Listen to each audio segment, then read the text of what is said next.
Yo vivía súper tranquilo y súper feliz teniendo la certeza de que Kozuki Oden era mi personaje favorito de One Piece, hasta que Don Eiichiro Oda bajó a la tierra y dijo: espera un momento, Quinto, tenemos God Valley, te presentaré a Don Rox Dishevek. Y entonces, en ese momento, yo dije: joder, es que Oden es mi favorito, pero es que... Rox Dishevek, vaya infidelidad, ¿no? Pero es que Rox Dishevek. Y en ese momento de dudas, de repente Oda volvió a bajar a la tierra y dijo: terminaremos el flashback y Loki hablará. Y entonces apareció Loki y bueno, yo ya dudando mi fidelidad ante Kozuki Oden respecto a Rox Dishevek, de repente se me plantea una reinfidelidad con Don Loki. Entonces ahora, Nakamas, pues yo no sé quién es el personaje que más me está gustando de esta puta serie. Buenos días, Nakamas, soy el Quinto Emperador y hoy os traigo la review del capítulo número 1171. Vaya capítulo, vaya lore, qué grande que es Loki en todos los sentidos. Y es que, Nakamas, finalmente, capítulo 1171, hemos cerrado el flashback de todo Elbaf. El flashback, por cierto, más largo hasta la fecha, con 19 episodios. Antes de este, el más largo era precisamente el de Kozuki Oden, que tenía 16 capítulos. Con este, Oda ha superado su nuevo récord, su nueva marca personal, con 19 episodios de flashback que han puesto todo el lore necesario de Harald, de Loki y de la madre que me parió en la isla de los gigantes, Elbaf. Y Nakamas, muy importante, y antes de comentaros nada, tenemos reservas abiertas de nuevo de diferentes camisetas. Vaya, pues ¿de cuáles van a ser, Nakamas? Efectivamente, la camiseta de Rox Dishevek, la camiseta de Loki que se sale últimamente, la sudadera de corazón y el gorro OP no Mi de Trafalgar Law están ya disponibles para preventa en la página web de Quinto Clothing. En la descripción, Nakamas, tenéis el enlace con el que podéis ir y reservar vuestras camisetas. En menos de un mesecito estarán todas hechas y en vuestra casita. Y bueno, Nakamas, es que paso de enrollarme, vamos directamente al mandangón, ¡que empiece la review! Y es que el capítulo arranca con Scopper Gavan, bueno, yo creo que siendo un poquito catastrofista y exagerado en realidad, pero bueno, aún así yo digo lo que dice, y es que Gavan pues está como rayado en el castillo Aurus, diciendo que menos mal que Loki estaba aquí y ha podido pararle, porque si Harald hubiese sido capaz de salir de este castillo con semejante poder, habría traído literalmente la destrucción del mundo, y que confiesa que por un momento pensaba que no iban a ser capaces de detenerlo. Y bueno, ahí es cuando tenemos al propio Yarul diciendo que un escalofrío gigante le recorre por el cuerpo de pensar de que no llega a estar aquí Loki y que no hubiera sido capaz nadie de frenarle. A lo que también todos se quedan flipando con el poder que albergaba el tesoro nacional de Elbaf, es decir, el martillo y la fruta del diablo, Ragnir y la Akuma no Mi, que todavía desconocemos de Loki, que tampoco conocemos en este capítulo, pero que yo en lo personal, y con una frase en concreto que ha soltado que lo deja botando, pues creo que podemos empezar a teorizar cositas diferentes, y que bueno, no lo vemos en este capítulo, pero en breves capítulos conoceremos esta fruta.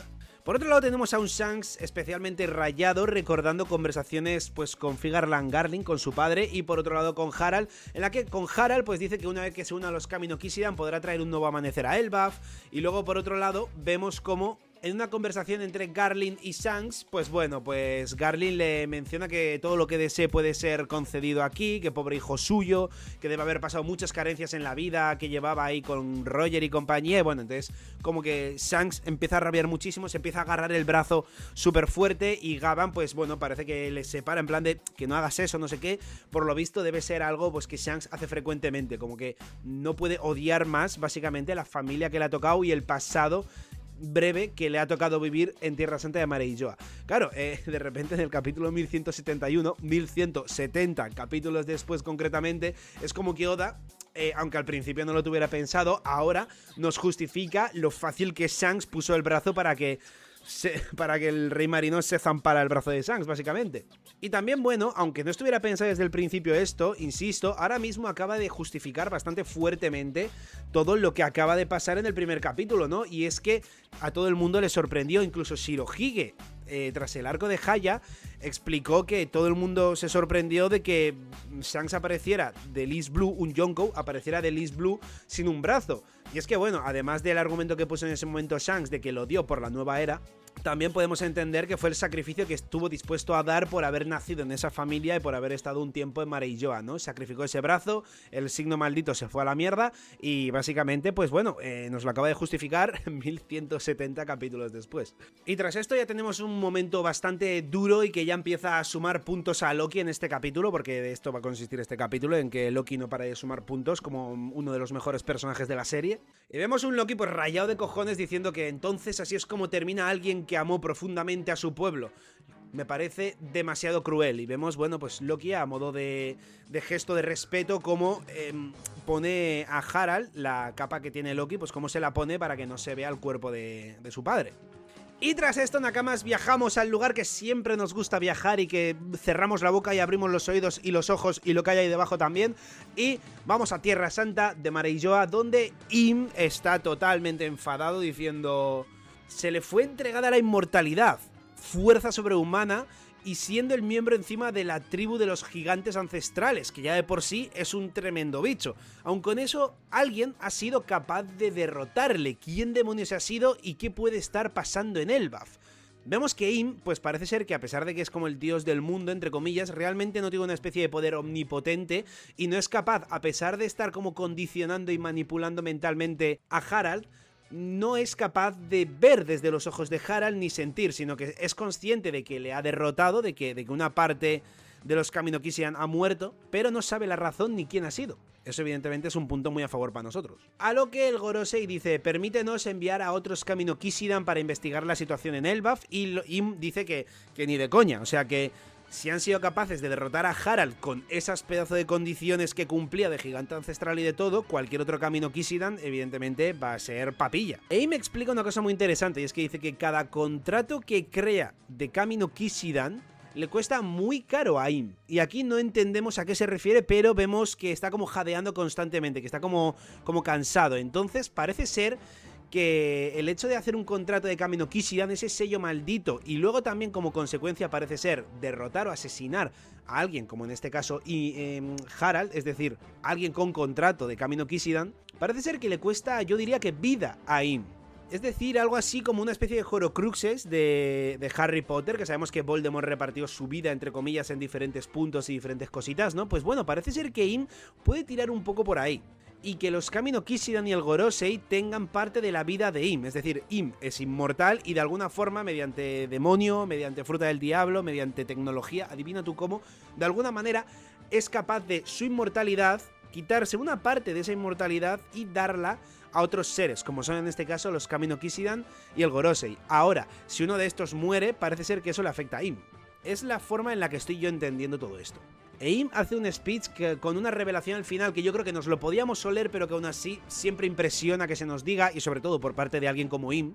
Y es que explica que en el fondo los gigantes no dejan de ser una raza bélica, una raza de guerras totalmente, incluso superior a los humanos y a cualquier otra raza en este mundo. Y que esa es la razón por la que Im nunca aceptó a los gigantes dentro del reino de Mareilloa. Ahora, se dio una situación muy concreta, que es que un gigante ancestral, es decir, aún más locos y chetaos que los gigantes normales, resultó convertirse en el rey de Elbaf. Y además de todo eso, y para más Inri, resulta que tenía unos ideales totalmente contrarios al resto de los gigantes, se hizo rey de Elbaf y quiso ser incluso un perro del gobierno y ponerse a merced de los humanos. Entonces Im en este caso sí que lo aceptó porque le pareció una oportunidad increíble, y aún así ha quedado claro que es imposible, que el destino no quiere que se junten, que Mareilloa y los gigantes son totalmente incompatibles y que a fin de cuentas tienen que tener en cuenta y no tienen que olvidar nunca que los Elbaf están relacionados a la D. Con lo que aquí tenemos un bombazo, pues que bueno, que todo el mundo podíamos sospecharlo, ¿no? A fin de cuentas, el clan Kozuki, los Yojin, los Mink, los gigantes, sabemos que de una forma u otra están relacionados al clan de los D, pero no sabemos cómo. Si es que todos pertenecían al clan D, si es que eran aliados del clan D y de Joy Boy, no se sabe, pero estaban relacionados. Esto lo dábamos por hecho, pero se nos acaba de confirmar, y encima por voz del propio Im. Y tras esto volvemos, Nakamas, a Elbaf, al castillo Aurus, donde Loki, pues, sigue sumando puntos como si nada. Y es que le explican a Loki que a partir de ahora, bueno, pues Elbaf va a ser un caos y un descontrol, puesto que no hay un rey, y que Loki de hecho debería ser el rey, como lo dijo el propio Harald antes de morir. Pero Loki tiene una opinión diferente, y es que explica a todo el mundo que él saldrá a la mar, que saldrá a la mar con los soldados restantes que han sobrevivido y que conocen la verdad, se los llevará y saldrá al mar por ahí porque Loki ahora mismo no quiere, y esto lo dice con una imagen bastante épica a todo esto, no quiere que nada de lo que ha sucedido aquí salga a la luz. Claro, Yarul se sorprende porque la petición de Harald fue que explicaran todo lo que pasó, pero Loki se niega rotundamente, no por ego, ni por malo, ni por nada, sino todo lo contrario, porque no quiere que la imagen de Harald sea manchada, quiere que Harald sea el gran rey que todo el mundo conoce hasta ese momento y se quede ahí.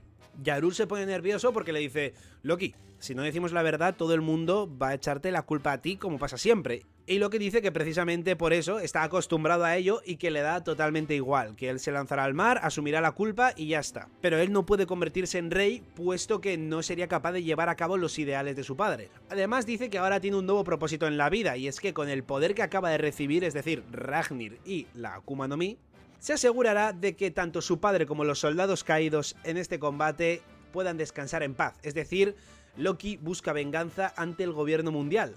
Claro, a raíz de esto ya conocemos por qué Loki, en la primera aparición que tuvo cuando aparecían Shamrock y Gunko, odiaba tanto al gobierno mundial, odiaba tanto a los Tenryubitos, a los Kami no Kishia y absolutamente a todo. Por lo que acabamos de presenciar en este capítulo, Loki ha despertado un odio y una sed de venganza ante el gobierno mundial que evidentemente no se va a curar y que esto lo va a llevar más allá. Es decir, podemos ya dar por hecho que Loki y compañía, es decir, los gigantes de Elbaf, están en el bando de Luffy cuando toque enfrentar al gobierno mundial. Y de repente se cierra el flashback Nakamas con una frase de Loki diciendo que así fue como finalmente salía al mar, Hyrule.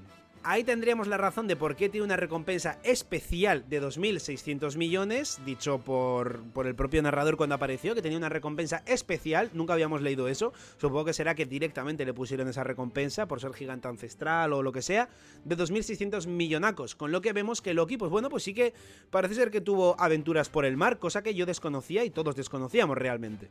Pero hubo un momento en el que volvió a Elbaf y explica que en ese momento se había difundido tanto que Loki mató a su padre injustificadamente que el odio ya estaba hecho y Loki decidió callarse y punto. Y no sé si fue en ese momento pues cuando finalmente Loki acabó aquí enjaulado, encarcelado, ¿no? Pues como estaba hasta aquí. Claro, en principio fue la batalla de Shanks contra Loki la que hizo que todo esto, pues que Loki acabara así. Pero yo no sé si Shanks y Loki hicieron una batalla de verdad, no sé si Shanks y Loki fingieron una batalla en la que Loki se dejó capturar y ya está. Claro, ahora cambia todo porque Loki y Shanks los hemos visto en todo momento como aliados, entre comillas, y no ha habido ningún tipo de discusión. Y si Loki asume el rol falso de que ha matado a su padre porque patata, entonces no hay una razón por la que peleen y Loki acaba encarcelado, con lo que yo creo que todo esto es algo fingido incluso por el propio Shanks. Loki le grita a Hyrule que no está lo suficientemente loco como para haber matado a su padre y alegrarse de ello, ni mucho menos, y que se negaba a aceptar que la imagen de ese último Harald fuera difundida, con lo que él aceptó todo. Y le grita a Hyrule diciéndole: ahora que sabes todo, ¿tú crees que debería habérselo contado al país, de verdad? Hyrule se queda pensativo y Gavan, totalmente serio, le dice a Hyrule que todo lo que ha contado es verdad. Y también vemos una imagen de Luffy que me gusta mucho porque es el típico Luffy serio de que ha procesado algo y ya no le cambias de idea. Y claro, todo lo que ha escuchado aquí, que bueno, sorprendentemente lo ha escuchado todo atento, no ha estado pensando en carne ni en hacer el subnormal, lo que ha escuchado es que el gobierno mundial ha liado todo esto. Y a ver, Luffy ya tenía como enemigo al gobierno mundial, puesto que Nico Robin fue presa del gobierno mundial y lo enfrentó. Egghead ha girado en torno prácticamente al gobierno mundial, lo malos que son, el Gorosei y todo. Es decir, Luffy ya tenía como enemigo al gobierno mundial, sabe que no son aliados precisamente y que si aparecen hay que enfrentarlos, pero hasta este momento Luffy no había tenido una razón para decir vamos a por ellos. Luffy cuando se gana un enemigo es porque se ha metido personalmente con él o con sus amigos. En este caso, el gobierno mundial pues era el enemigo suyo, ¿no? Y de hecho se demostró en Enies Lobby y todo, pero ya no tenía la razón para ir a por ellos, sino que si venían peleaba y ya está. Aquí me da a mí la sensación Loki y Luffy ya han hecho un vínculo muy especial a pesar del poco tiempo que han estado juntos. Ya se las has visto en imágenes diferentes, pues Luffy encima de Loki hablando, ese feeling bueno que hay y tal, y veremos mejor feeling aún en este capítulo. Pero a pesar de ello, creo que esto le ha hecho ya decir el gobierno mundial es malo, hay que reventarlo. Es la sensación que me da a mí esa imagen de Luffy, sinceramente. Total que tras todo esto, Hyrule le dice a Loki que lo siente muchísimo, que no conocía toda esta verdad evidentemente y que, dicho esto, le pide disculpas y que deben de luchar hombro a hombro juntos para hacer que Elbaf vuelva a ser grande y quitarse toda esta mierda de encima. Y Gavan aquí dice una cosa que pues manda unas ganas de arrancar la cabeza a Hyrule. Gavan le dice a Hyrule que esto es todo lo que conoce Loki, pero que Loki desconoce lo que le pasó a Harald en Tierra Santa. Les ofrece contarlo, dice, si queréis os puedo contar qué es lo que le pasó. Y Hyrule, el sinvergüenza, dice, no hace falta. Pero vamos a ver, Hyrule, ¿cómo que no hace falta? ¿Cómo que no hace falta? Si hace falta, es necesario, es primordial. O sea, ¿cómo puede ser que siga pudiendo haber flashback e información y teorías y no, prefiero que no. Que a ver, que luego tiene sentido lo que dice, ¿no? Porque el propio Hyrule dice, no hace falta, Gavan, no necesitamos razones para defender Elbaf. Y es como, ok, es verdad, vale, te lo compro, pero joder, un poco de salseo, un poco de morbo, ¿no, coño? Así que por culpa de Hyrule nos quedamos sin saber qué es lo que pasó con Harald en Marello. Aún así, lo dicho, Harald, pues... Aún así, pues lo dicho, ¿no? Hyrule libera de los grilletes a Loki. Luffy se alegra diciendo, por fin, Loki va a poder pelear. Y de repente, acto seguido tras eso, parece que por invocación prácticamente, algo cae desde la copa de Elbaf, desde arriba del todo, algo cae al inframundo. Y de repente, pues bueno, lo miran y resulta ser el... voy a mirar la chuleta porque no me acuerdo cómo se llama. Draugr, eso, el Draugr. La calavera está gigante que, bueno, el propio Hyrule dice, esto no debería de existir. Y es que el Draugr es básicamente un ser mitológico de la mitología nórdica, ¿de acuerdo? Y Chopper dice, pues como este hay unos cuantos ahí arriba, por eso venía yo a pedir ayuda. Y Loki, sonriente, dice, perfecto, esto me va a venir de locos para calentar un poquito. Sí, porque igual tendrías que calentar un poquito, ¿no? 6 años agarrado a Kairoseki y sin mover ni un solo músculo, pues igual un poco de calentamiento hace falta. Total que Hyrule y compañía ya empiezan a subir para arriba, diciendo una vez más por parte de todos los gigantes que lo siente muchísimo a Loki. Loki dice que sí, que muy bien, voy a reventar este bicho. Por otro lado, Sanji agarra a Chopper y a Scopper Gavan y se van volando y bueno, pues aparece Loki así con el martillito pegando un salto increíble, diciendo, muy bien Ragnir, vamos a demostrar de lo que somos capaces tú y yo juntos. A lo que el martillo responde, dice, rar, rar, rar. Bueno, no dice exactamente eso, pero imaginémonos que sí. Y todo esto, atención, con Luffy subido aquí en Loki, como si fuera, yo qué sé, como si fuera una mascota. Loki le dice que qué haces y Luffy dice, déjame, quiero verte pelear. Y Loki dice, ok.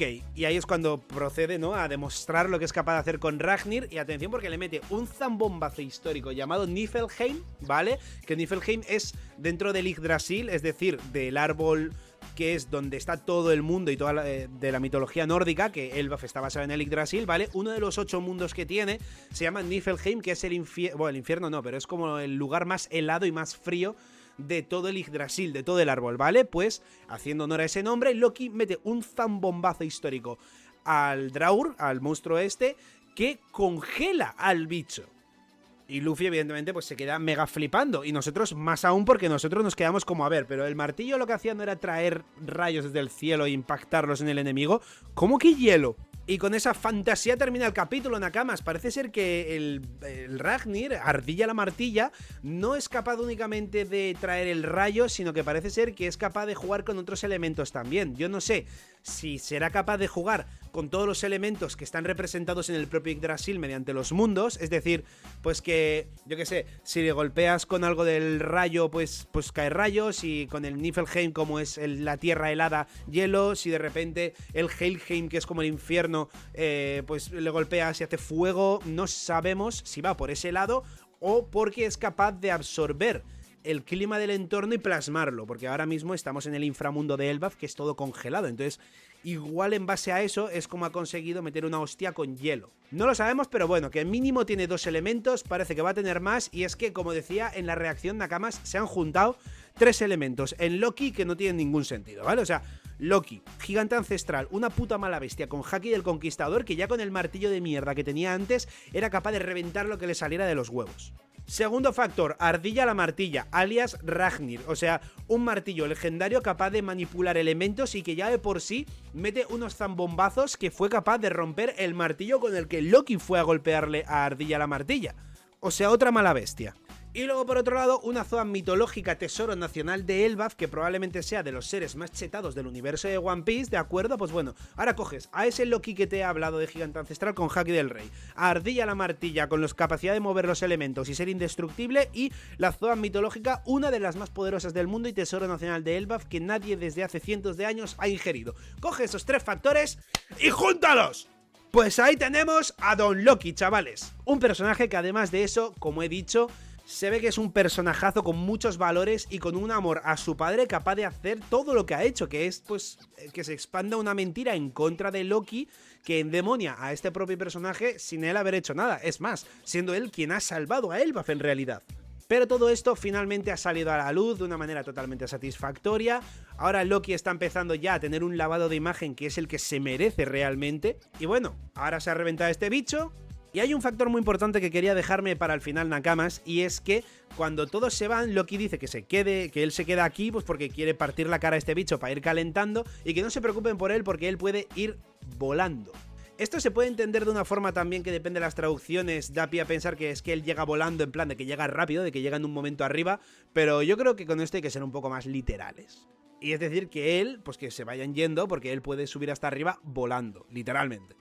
Ahí tendríamos la razón de la Akuma no Mi de Loki, la cual, bueno, descartaría a mi querido Fenrir, que es pues lo que más apostaba yo porque es uno de los más importantes de la mitología nórdica, pero aumentan las probabilidades del que ya de por sí era el más probable de todos, que era el Nidhogg, ¿no? Esa especie como de dragón que, bueno, pues que puede volar sin ningún problema. Un animal mitológico muy importante también de la mitología nórdica, el cual, pues bueno, tiene mucha fuerza y puede volar, con lo que todo apunta a que puede ser cada vez más probable esto. Y como decía al principio del vídeo, lo más seguro es que en muy pocos capítulos, pues ahí arriba veamos a Loki ya transformado en el Nidhogg, o bueno, o el bicho que se plante, puesto que de alguna manera tendrán que llegar Luffy y el propio Loki. Así que Nakamas, este es el capitulazo que hemos traído entre nosotros, una salvajada, no tiene ningún sentido la locura que hemos vivido. Más que hemos vivido, porque este capítulo pusimos un 8 en el directo, ¿vale? Leyendo el capítulo, más que este capítulo, que también está muy top, todo el conjunto y todo lo que se está formando en Elbaf, que me parece sin ninguna duda el mejor arco de One Piece, y eso que no ha ni terminado.